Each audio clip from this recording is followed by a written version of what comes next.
I do not recommend it because the stop loss would be too large. As I mentioned earlier, one of the keys to this strategy is finding entries that provide a tight stop loss. If the stop loss is too wide, simply ignore the trade and wait for a better opportunity. Now look at what happened next. The market creates another liquidity sweep, this time with a small doji candle. This setup is much more interesting because it provides a tight stop loss. There is another important detail here.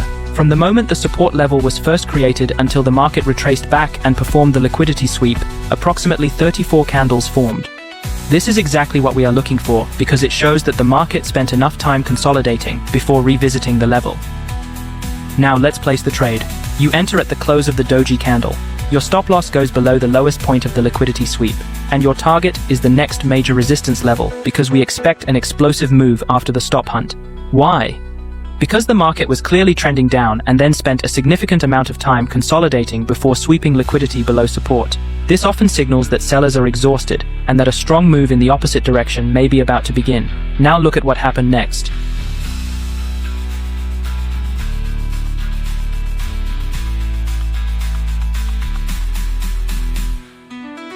As you can see, the market rallied strongly and eventually reached the major resistance level.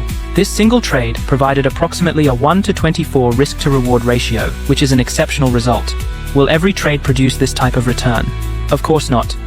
However, this example shows why focusing on tight stop losses and high-quality liquidity sweeps can be so powerful. A few large winners like this can easily compensate for multiple small losing trades. Internal liquidity is different. In an uptrend, price may break below a resistance level that has turned into support after a breakout, creating the impression of a trend reversal. However, the market quickly closes back above the level, creating an internal liquidity sweep before continuing higher. In a downtrend, price may break above a support level that has turned into resistance after a breakdown, creating the impression of a bullish reversal. However, the market quickly closes back below the level, creating an internal liquidity sweep before continuing lower.